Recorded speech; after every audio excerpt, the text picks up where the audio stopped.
Hi guys! Hello mga auntie ko! Gibati man taggan na rong adlaw, so mag voice over ta for today's video. Kani nga video mga auntie, kato pa ning July 4, kapaning 14th years sa Zumba Thursday sa Lupon. Kani laging tao ta no, so maabot man jud ang time nga kapuyon ta. So ni pahulay sa kog voice over mga auntie. So karon kay giganahan man pud ta ay buhato na to ang atong pagka-content creator. This time mga auntie, naabot ako ani sa ilahang venue. So murag artista ang inyong auntie dai, Diyos ko Lord, chares. Kay syempre ako araman po ni mga friendship ning naa diri pero ang tinuod jud ani mga auntie si minaulo na jud ko ani kay murag late na jud kayo ko ba alas 9:30 ang among sabot unya alas 10:30 naman siguro ko naabot ani nga time murag ako na lang jud ang ilang gipaabot ani para magsugod na ang ilang Zumba dance contest kay syempre isa man ta sa mga hurado ani nga time maayo na lang pud kinakahuna akong amega nga mag blocking lang sa sila habang kahulat sila sa ako mao to pag human nilag blocking diha mga auntie gisugdan na dayon namo ang ilang pa-contest kabalo mo mga auntie gipaghandaan jud nila ni ilahang pa-contest ay kay ngano nag-costume jud sila. Syempre nag-effort jud sila practice unya sa ilahang mga costumes, di ba? Nindot kay ilahang mga costumes. Unya di pud sila basta-basta mga auntie. Uy kay ngano competitive kaayo sila. Di pud sila basta-basta manayo o mga power kaayo o. Mura pud di sila ni-appeal og kanang contest bitaw sa sayaw kanang big stage. Kay syempre basta moingon kag contest, buhaton jud mo na ang tanan the best nimo dinha. Ay pagawas ni may ibang talent kung unsa ka kahawaw mo sayaw. Tan-awa pud di sila o. Nindot kay sila costume no, colorful kaayo. Kung active pa siguro ko permi diri sa Zumba no, dili ko judge karon. Isa ko diha sa gi-judge.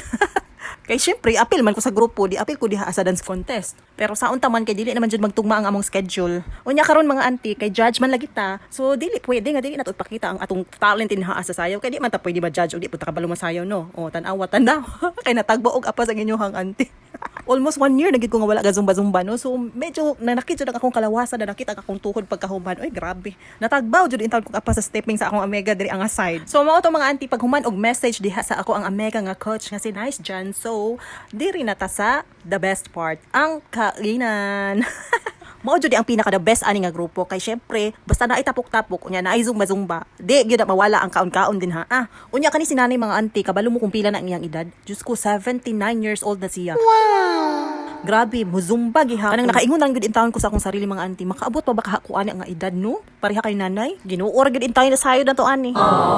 So mao to mga auntie, pag human mo og lunch, gi-announce na dayon namo kung kinsa ang nidaog sa Zumba contest. Unya wa ko na orient mga auntie nga napa man day second part ang ilahang program kay naa pa sila'y pa queen og mga summer attire. So mao to nag-judge agin ang inyong auntie. Kabalo na mo ganahan pud ba jud kog ingon ani no kay syempre beauty queen ba before ang inyong auntie. Chares, feeling mo jud kay no?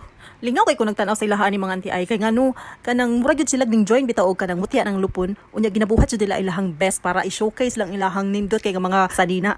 Mag-thank you lang pud ko kay Ma'am Renzel no kay gitabangan gyud intawon ko niya og pili kung kinsa ang the best sa mga Zumbaters. Unya this time mga auntie kay nag-announce nami ani kung kinsa gyud ang pinaka the best og ang queen sa mga Zumbaters. So ang nakadaog ani kay ang akong Mads Tammy. So congratulations Mads Tammy no ikaw jud ang the queen of Zumbaters.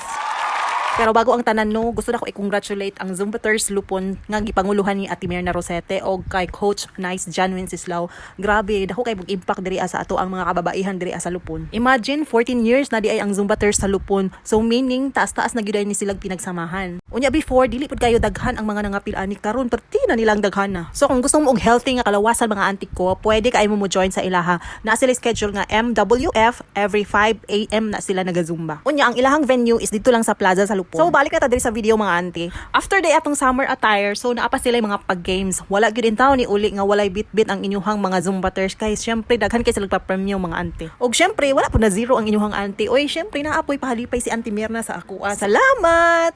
So nagid kayo akong 2 weeks nga supply ani sa sabong panlaba. Plus naapa jud alert nga nindot kayo gamiton sa atong mga ngipon. So unsa bay gipangita nako no? Paldo kayo inyong auntie aning adlaw oy. So mao to mga auntie kay nahumanan jud ang ilahang mga parlor games. Unya wala naman sila lain nga mga buhaton, nagpahulay na lang pud sila. So nagpaalam na pud ang inyong auntie. Unya gilibot jud nako sila og babay mga auntie no kay para walay mahay makita sila sa akong vlog. Pero bago na ko humanon ang video mga auntie, gusto lang ko magpasalamat sa akong amega nga si Janice Wenceslao o kay Mirna Rosete sa pag-invite sa ako as judge sa ilahang Zumbaters nga pa-contest. Again, happy 14th anniversary Zumbaters of Lupon. More years to celebrate anniversaries and syempre hoping sad ko nga maka-apil na kupuhon. Congratulations og dinhi na lang takutob. Daghan kaayong salamat sa inyong pagtan-aw. Bye-bye.